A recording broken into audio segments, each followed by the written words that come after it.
Live from the Joe Moglia studios in Tampa, Florida and Myrtle Beach, South Carolina, it's the Joe Moglia Show. Let's join the host of the show, Jamie King, and our featured co-host, Hall of Fame coach and business titan, Joe Moglia. Thank you very much, Mike Kelly. We're excited to be back with our feature co-host, Coach Joe Moglia. And good morning, Coach. How are you doing? I'm good. Thank you, Jamie. Good. Fantastic. Great to be back with you. We received a lot of requests about the different aspects of your life, and we went into different aspects last week of your childhood. You're a guy I've always called a true unicorn because the likes of you don't exist. On the next edition of the Joe Moglia Show, we're going to go into your coaching background, but this week we're going to do more of the business-centric aspects of your life. I want to focus on what makes you one of the world's greatest business leaders and how others that may own businesses or aspire to own businesses or are currently in a working environment looking to go up the ladder can improve their lot in life and maybe make things around them better. So with that, I want to get right into it, the first quarter. And we're going to start with a question. As we learn about you last week, a guy that grew up working for his father's fruit stand, and you did that for a time. You had a severe stuttering problem, and you went from that to flash forward making billion-dollar deals. And that's a long way in between. So we want to cover a lot of that territory. And that's why I have so much admiration, so many of the listeners and viewers do, because of the road you've traveled. So let's go back and being an inspiration to our listeners and viewers after dealing with many of the things they deal with. Others out there dealing with depression, job frustration. So many want and need advice from someone who's overcome so much like yourself and turn maybe a perceived weakness into strength. Right out of the gate, for fans of the show who are wondering, how did you do this? Not only to improve and, of course, get better in every aspect, but thrive.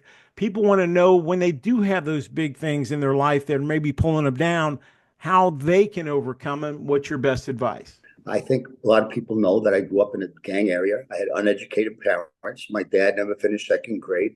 My grandfather on my mother's side literally could not read or write. He used to sign his name with an X. Right. He died when I was 10. So my family was actually one generation away from poverty and illiteracy. So to where we are today, I know I am incredibly grateful, and I believe certainly that my family is as well for all that. But in between that, no, I didn't get a chance to play sports in college because I became a father. I got married when I was a teenager. I had to pay every dime in my education. I worked 3 jobs to be able to do that and take care of my wife and child. It was also, that gave me the opportunity to coach, though. If I had gone away and played ball in college, I don't think I ever would have coached.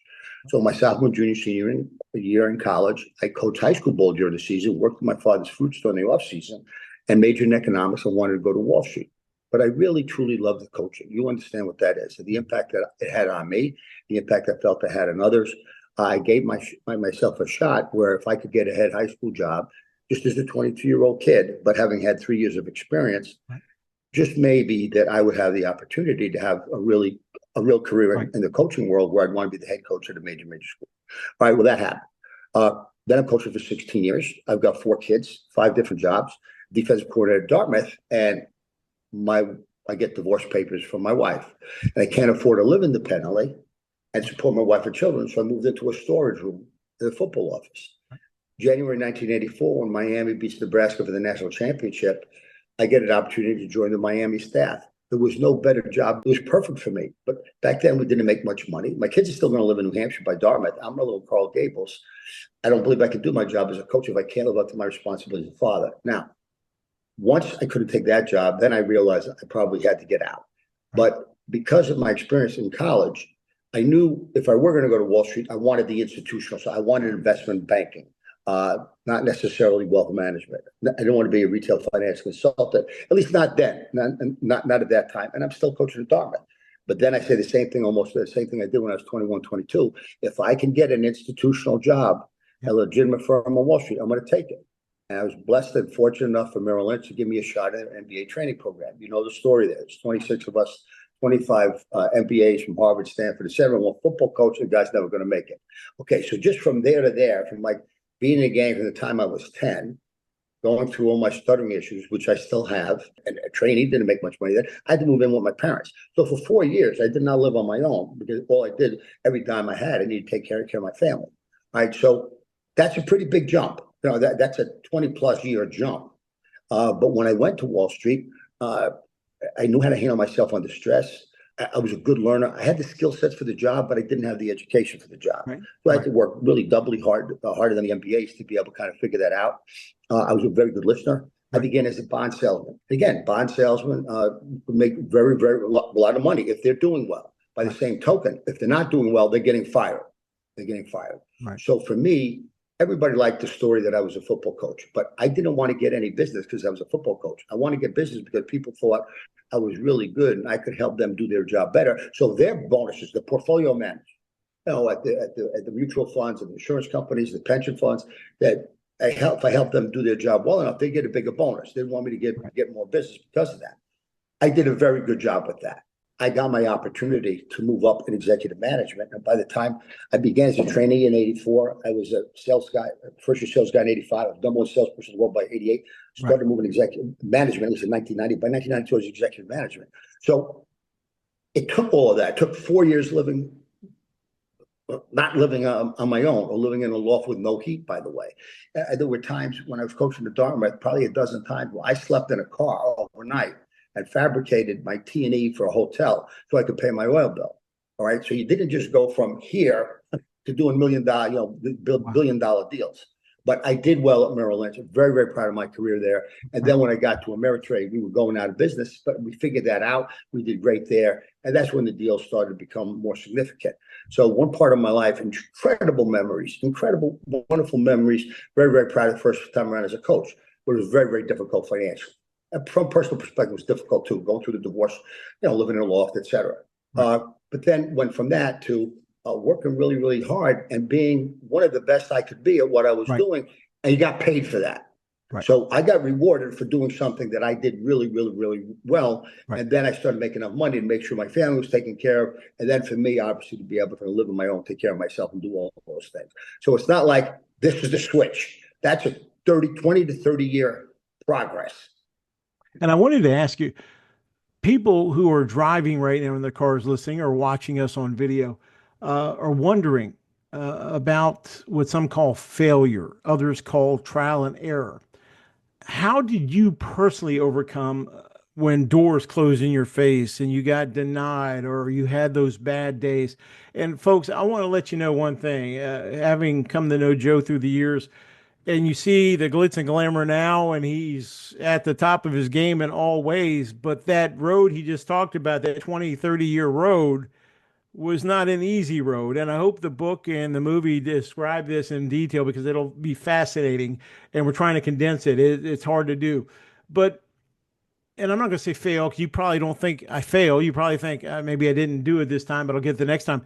How did you, when you got knocked down in this 20, 30-year run you had to get where you are today with the good, bad, and the ugly, and when you had those massive knockdowns where you got knocked on your keister and you had to say, Joe, you got nobody's going to do it but you got to pick yourself up. How did you find the intestinal fortitude? And for the people that are listening that need something to hang on to say, it wasn't roses, a bed of roses for him. He had to fail and go through this misery at times to get where he got.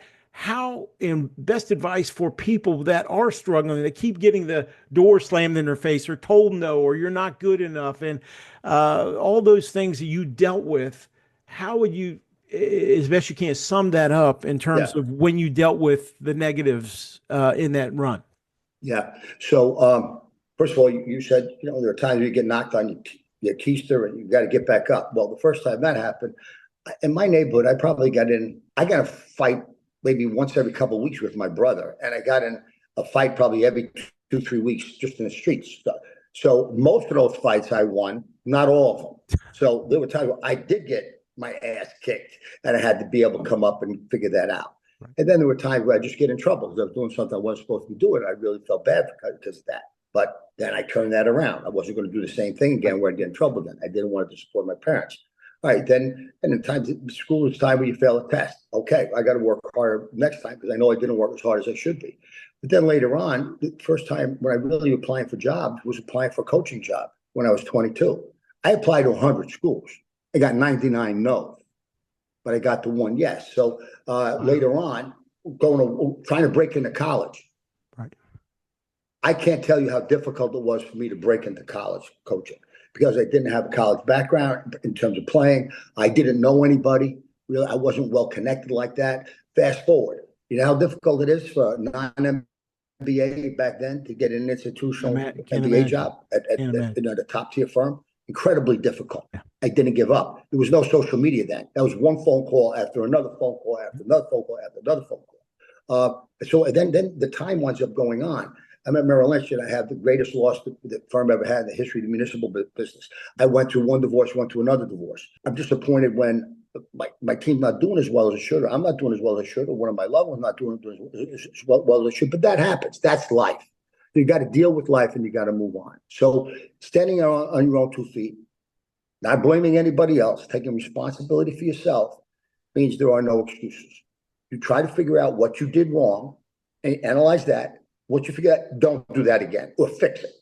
And that's basically what happens throughout the span of anybody's entire lifetime. The difference between the ones that maybe make it and the ones that don't is that the others tend to give up. They want to tend to give up. There are at least 3 times in my life where I know I was going through a depression. My father was an alcoholic. My brother and sister were alcoholics. And I knew drinking wasn't going to be the answer to that because of my experiences from my family. So you got to get through it. So you go through like one step at a time. I'm going through a depression or a really tough time, one step at a time.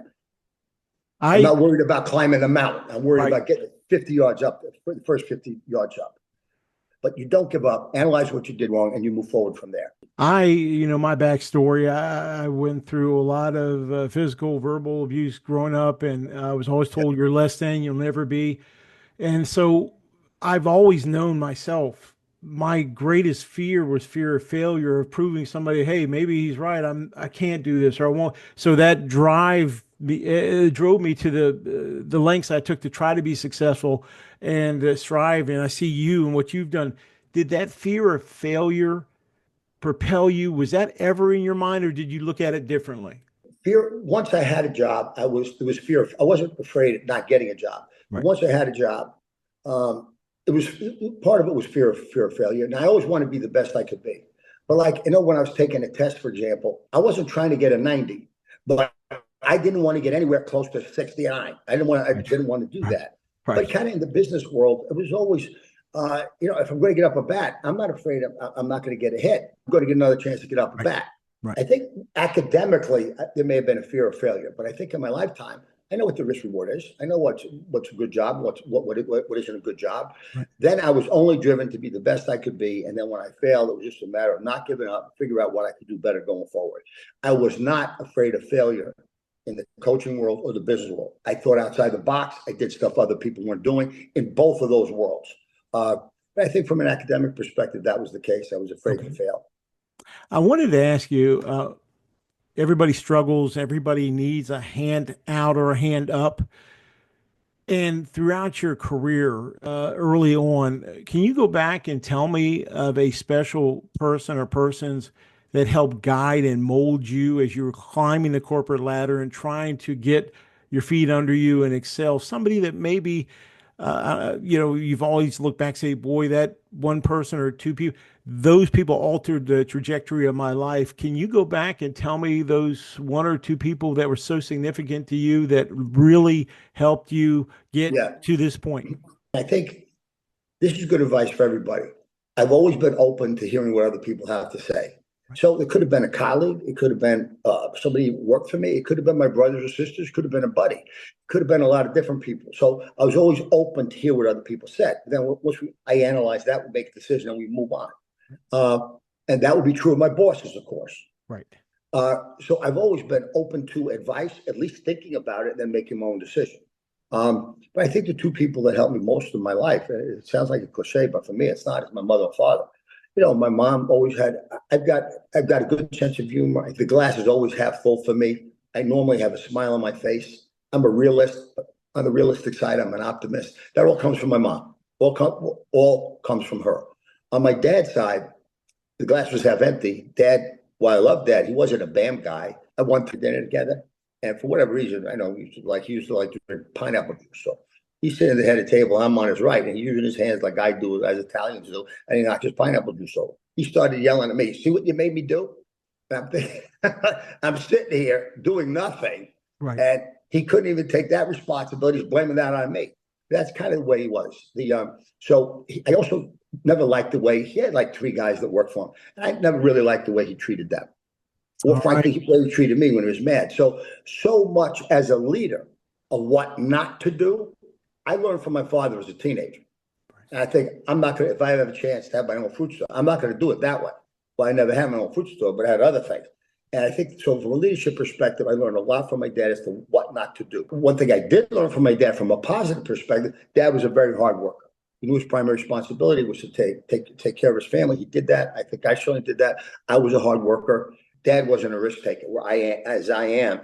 Right. He should have opened up a supermarket, but he never got that far. I would have opened up a supermarket, but Dad always wanted to be the best he could be. I wanted to be the best I could be.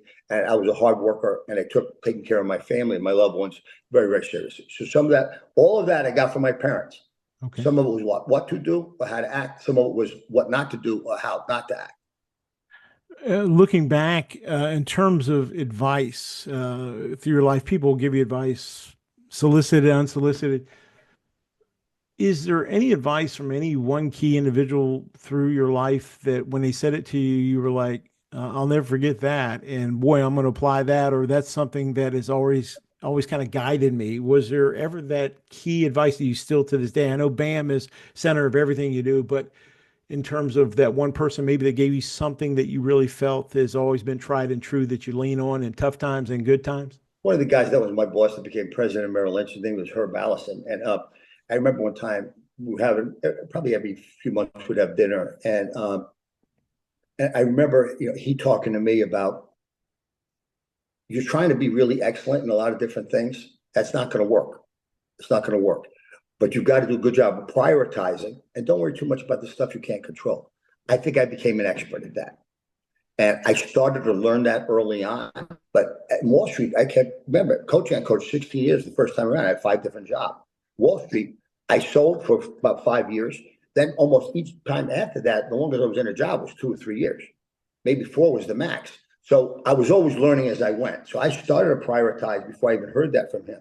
But hearing that from him, I really made that a focus. And I think I would give myself an A+ on how I prioritize.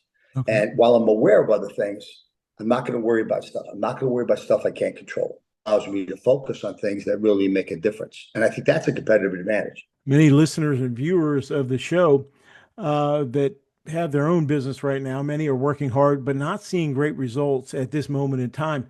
How do you advise those who hope to follow in your footsteps and, of course, maybe not get to where you're at, but at least follow in success and having a great, thriving business or being successful in a business?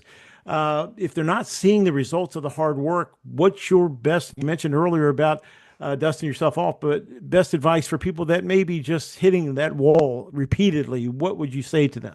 You have to, when you're struggling, you have to find out why you are struggling. What is the reason you weren't able to do what you really wanted to do? Right. Most people don't go through that step.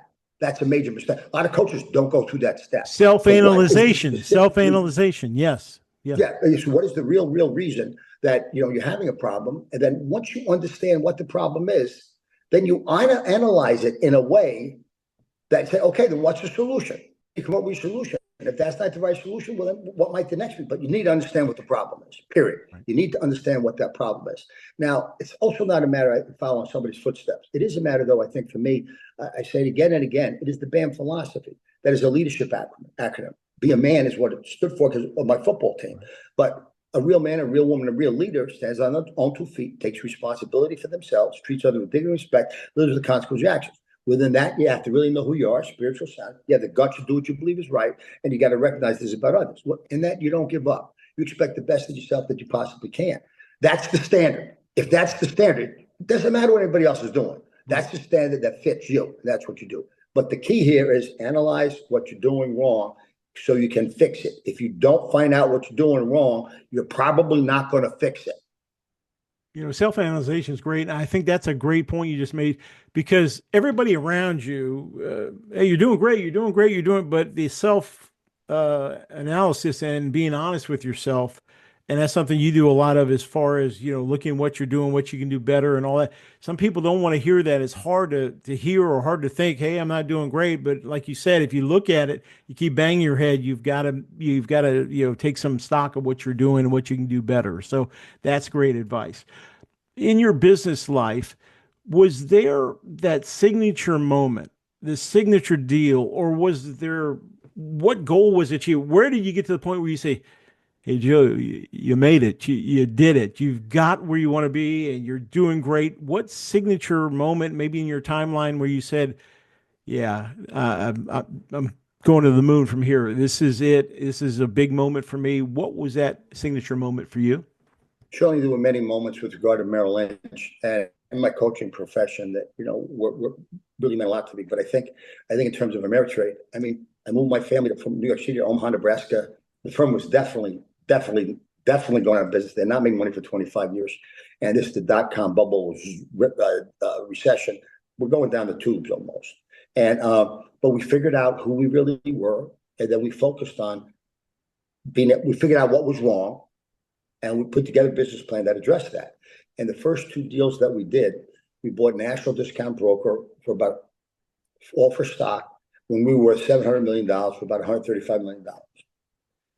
A year later, we bought Daytech, who was our biggest competitor. They were making money, we weren't. They were taking market share away from us. We did that deal. We were worth $1.15 billion at the time. We did the deal for $1.15 billion. Both of those deals were in stock. If the key is not doing the deal, the key is doing the integration that allows you to be far more productive and benefit from that. It's kind of like a recruit. Everybody gets credit for like signing the recruit on signing day. That doesn't mean anything. You know whether or not the kid's a good player 2 years later, not that. You had a 5-year stretch of record earnings performance. How did you maintain? Because the hardest thing, some people say, well, I had a great year, or I had a great month, or I had a great 3 months. I remember a sales manager told me one time about sales, and I was doing great with this company, and I couldn't wait to call him the next day and say how great the night was and record performance. And he said, boy, that was great. That's awesome. It's incredible. He paused. He said, can you do it again today? And I thought to myself, sales are a 24-hour cycle. You can celebrate today or yesterday, but you got to get ready for tomorrow. And yesterday gets you nothing today. How did you, in a 5-year record earning stretch, maintain that and keep your team at that high level and keep yourself at that high level? Was it the chase that excited you and got you going every day? How did you get your team to perform and keep you at that high level during that 5-year stretch of record performance? Yeah, so it was BAM. Again, you don't quit. You try to be the best you can be. So but it's the same thing in football, same thing in business world, same thing in pretty much probably any other career. You do the best you possibly can. We win our conference in football. Well, the Kansas City Chiefs win the Super Bowl. Guess what? Kansas City Chiefs expected to win it again. Right. Coach Carolina's expected to win the conference again. We have a record quarter. Right. Great. Well, our stocks are going to go up if we don't continue to grow market share, et cetera. So in the real world, it's not a matter of achieving something and stopping. It's a matter of doing the best you can. And then hopefully along with that, if you're doing a good job and you get a little bit of luck and it's moving in the right direction, you're going to do better on a regular basis. Now, every year wasn't always better than the year before that with regard to coaching, but at Ameritrade it was. But just because we were doing a better job, we became better at it, we became more efficient. We were minimizing the mistakes we made. We understood what they were, so we continued to be able to grow on that. So it's a matter of having a high standard and not giving up that standard. But the standard was we're going to give it our very, very best. We've got to be smart how we do it, how we go about it. We're not going to allow our egos get in the way.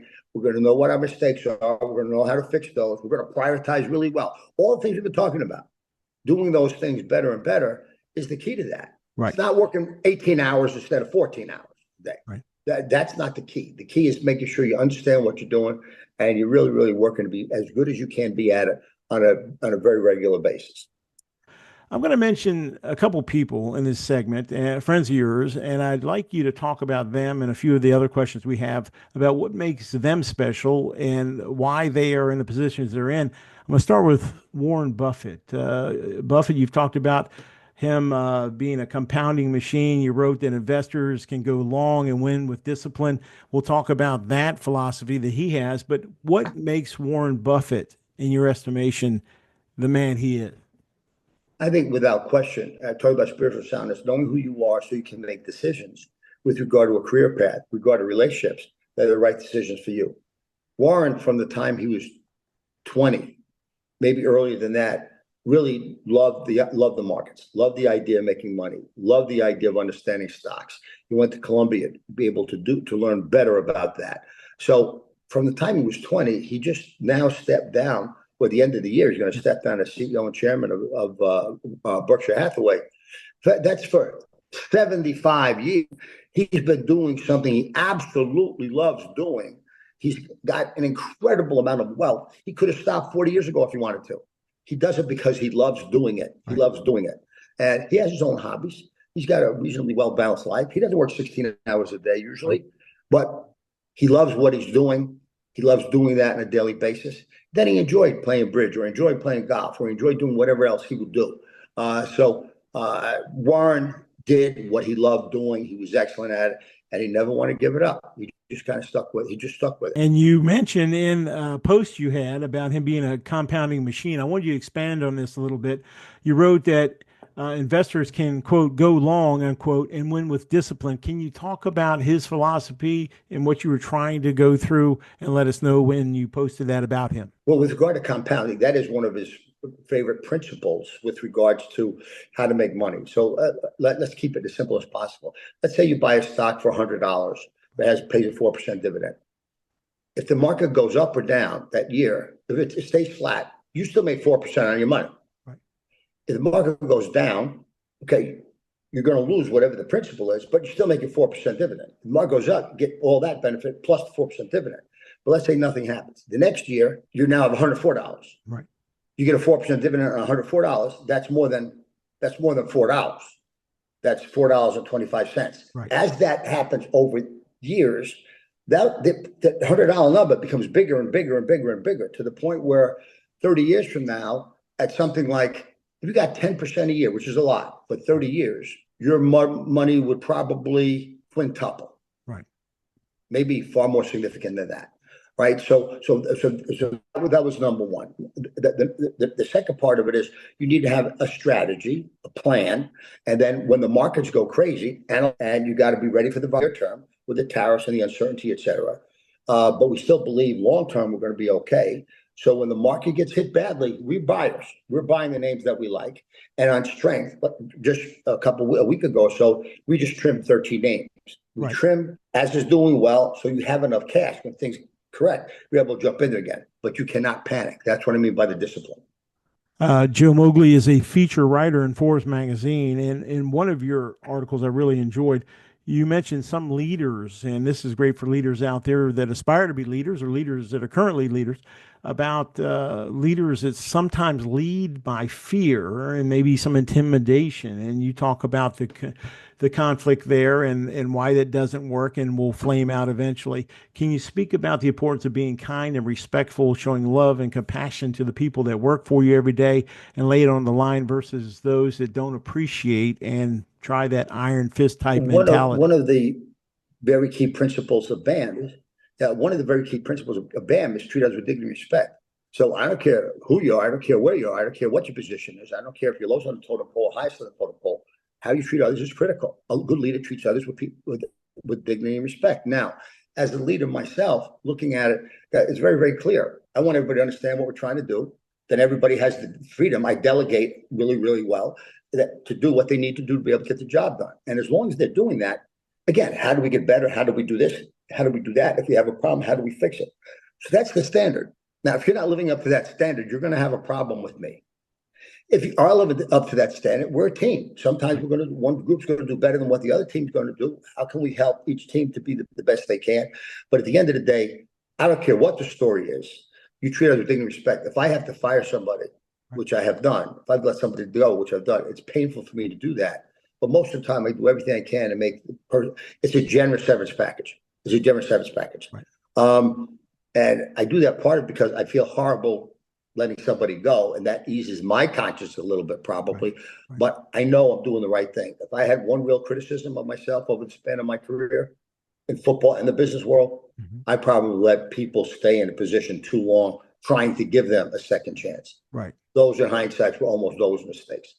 Well, I think that makes you a great leader, and the fact that people want to work for you because they know that you're all in with them. And yes, you can look at that either way, but I can see some people say they stay with a veteran player too long, they stay with that worker too long. But, I think that's a credit to you and what you've done through your career. I did want to ask you about former Nebraska coach Bo Pelini, who you work for in terms of a leader. What did you learn from him specifically that you've applied in your life? And can you talk about that experience? Well, I think that what I really owe Bo for is that talked about difficult getting a job because it had never been done in history before. Probably the hardest job I ever had to get was a Division I head football job. That took me 3 years to be able to get that, and I don't know if I would have been able to last much longer than that. If I wasn't able to do that, I don't know if I would have continued to try. But Bo gave me that opportunity. So I had a chance to work with him as executive advisor for 2 years.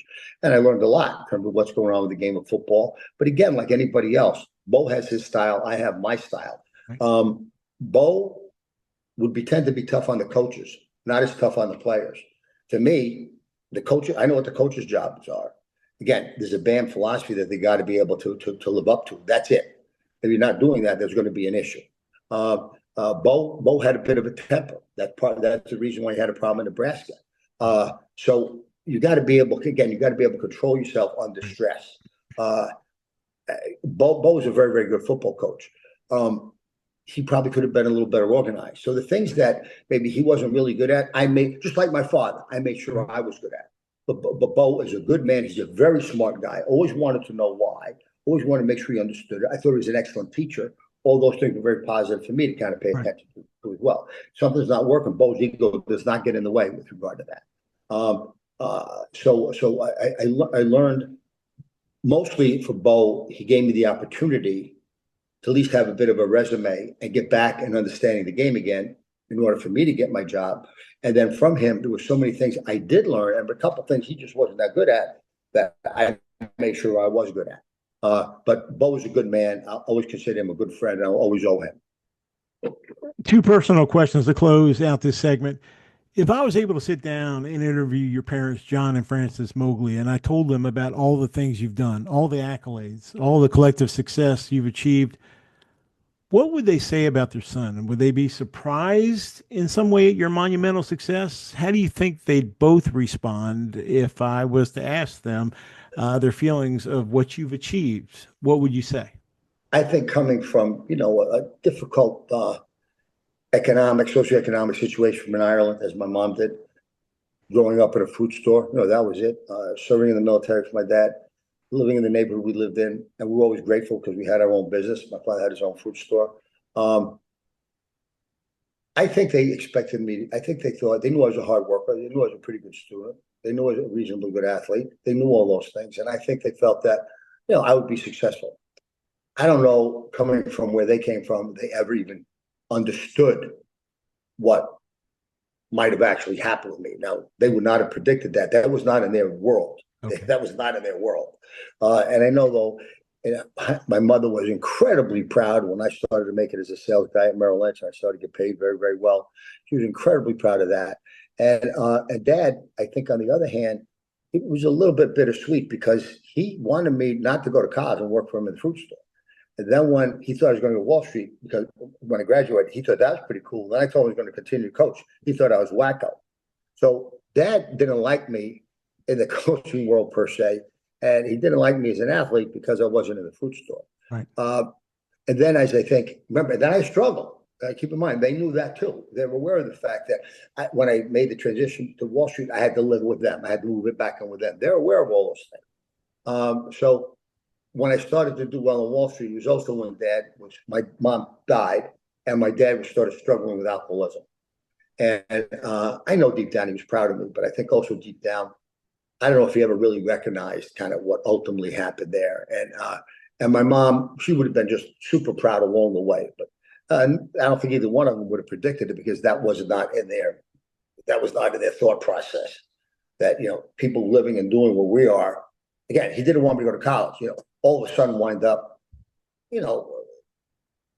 doing as well as I did in the business world, especially. Right. Mom would have been proud of the coaching world as well. And so that's my thought on that. And if for a moment the door opened and you were able to walk in and sit down, what would be the most important things you'd want to say to them?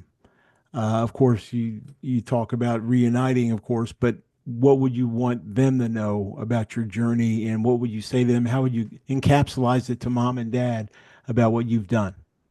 This is an easy one for me, Jamie. I think, without question, I know I get emotional. I know I would tear up, but I would say I would talk a little bit about how I was raised, and how much I learned by working in the food store, how much I learned from being at home with mom, the oldest of 5 kids, having some responsibility there. And that, without question, I would say that for whatever happiness I've achieved in my private life, and for whatever success I've achieved in my professional life, whether it be as a football coach or whether it be as a Wall Street executive, I owe to you. Wow. And I'll never be able to repay that. And from the bottom of my heart, I thank you guys, and I love you too. That's what I would tell them. Very well put. Very well put. And we move to the third quarter, a lightning round. I'm going to say a series of words. I'd like you to give me the first thing or things you think of when hearing them, and you can expound when necessary. And I want to start with the word investing. A family has to understand that somebody that how well you do from a financial perspective. So you're able to save a little more. You got to be able to have a budget. You got to be able to have discipline. You got to be able to put some money away. Then when you have a chance to be able to invest, you got to recognize the value of compounding, being able to do that on a regular basis. It's a matter of taking responsibility for something that really matters, and don't make an excuse. Well, I don't understand that. That's an important part of every family situation. Word number 2, colleagues. To me, I feel I've been really, truly blessed with a family. We're close, we're tight, we have each other's backs. I've got some really, really incredibly close friends and loved ones that I feel like that. And I've got a lot of people that I am friends with, that I have worked with, that I do care about. Not that many people on the planet that one can really, really count on. I know I have those in my life, and I probably have more than some others do. And I could not be more grateful for that. Next word, team. I play golf. Oh, and by the way, with that, in Myrtle Beach, we have the Myrtle Beach Classic that started with the Pro-Am that started yesterday. And that was, I guess, May 6th. And I played with 2 of my cousins from Ireland. And the 2 pros we played with, one 9 holes, the other 9 holes, was Ryan Palmer, and the other one was Chandler, I think Phillips. I may forget his last name, both of them from Texas. I think we finished second. We finished 15 under on the day. So that's pretty cool. Yeah, so there's our team. But I think at the end of the day, there are some sports that are really individual. Even there, you got people coaching, you got trainers, there's so many different parts of it. But there are certain teams where football's such a team game, as is hockey, as is basketball. Baseball less so, but all teams. But in order to be really, really, really successful, you got to have a good, solid team around you. If I've got a really good pitcher and a really good hitter, chances I'm not going to have a really good season. So I got to have a team around them. But when the pitcher's up on the plate, nobody's influencing the ball he's throwing. That's it. It's just him. The ball's hit at you, it's hard at shortstop. There's nobody else playing it. You got to be able to make that play. Whereas football, 22 people are literally moving at once with a lot going on and a lot at stake. A team's got to have both their own best interest at heart and the interest of the team at heart. And when I say your own best interest, in this day and age of high school and college athletics, NIL exists. There's not going to be too many people that are going to say, well, I'll play for that team. I don't care how much they get paid. They all care how much they get paid. Right. So they're going to have the best interest at heart. So I think the coach or the leader has to make sure they balance the best interest of the person with the best interest of what the team or the organization is trying to do. Here's one for you. Coastal Carolina. Coastal Carolina, there's going to be no academic institution on the planet that will mean as much to me as what Coastal does. Wow. They gave me my opportunity to be a head football coach. I know we put them on the map from a football perspective. There's been significant growth there over the span of the last 12, 13 years. I've been honored to work with the president that hired me, David DeCenzo, and the president that I currently work for today, who's going to be leaving in a couple of months for the president's job at West Virginia, Michael Benson. And I could not have imagined finishing up my career that I left 24 years before that. Would it be safe to say it's been a love affair for you and people of Coastal and the entire area? It seems like you've always loved it and the people. Right. Once we started to win and our kids were doing a better job and academically, and the kids were doing a better job graduating and not getting in big trouble all the time. No, I do believe I was embraced by the community then, and they took a lot of pride in what their university was doing. So you're saying love is equated to winning. I got you, Coach. Final word, happiness. I think happiness means to me that, number one, I feel good about how my people I care about are doing. That's important. If things are not going well there, it's hard to feel really happy. And then I think for me, then it's a matter of satisfaction, the things that I'm doing. Am I doing well enough that I feel good about the effort I'm giving in and the result comes back? So if my loved ones and my family are okay, and I feel good about the results that I have from putting in the effort that I do, I'm a happy guy. All right. It's the fourth quarter. We now head there. It's our favorite time of the show. It's where Joe gives us his best advice for the week ahead. You got so much going on in the world. What's been on your mind in terms of advice this week? What has really kind of caught your attention, and what can you impart for us this week? Well, no, I think the big thing right now from a market perspective is what's going on with the president and the tariffs. And I do believe that the president is using the tariffs as a negotiating tool. I don't know that his administration tends to use hyperbole quite a bit. So I don't know exactly what reality is there in terms of where things stand. But if he's using these to bring people to the table and negotiate a little better deal than we had before he took office, right, no matter if it's not even close to what he said he was going to deliver on, he's going to call all those things wins. And once the tariff thing settles down, I think the market's going to be off to the races. And I think we're really going to be in pretty good shape. These things continue for too long, and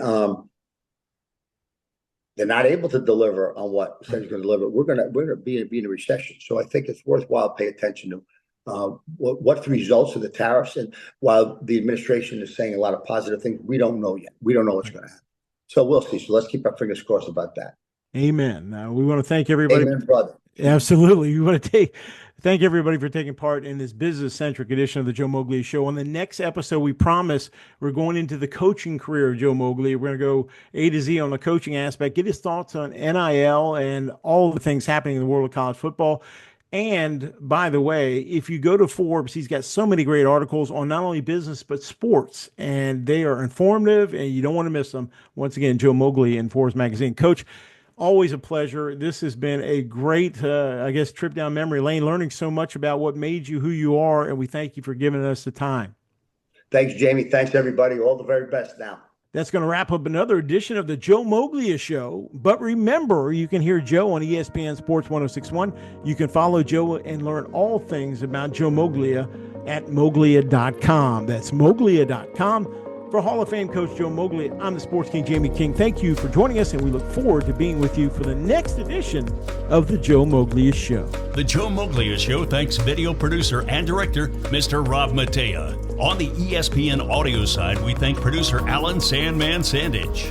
The Joe Moglia Show is a production of BAM Leadership Holdings and can be heard on ESPN Sports 106.1. BAM Leadership Holdings would like to remind you to never miss an episode of the Joe Moglia Report. You can now see, hear, and learn all things Joe Moglia related at Moglia.com, ESPN Sports 106.1, and SportsKingRadio.com. We also remind you to be on the lookout for Joe's great articles featured in Forbes and catch Joe's appearances on CNBC. From the Joe Moglia Show studio, I am announcer Mike Kelly, wishing you a great week ahead, and we look forward to you joining us for the next edition of the Joe Moglia Show.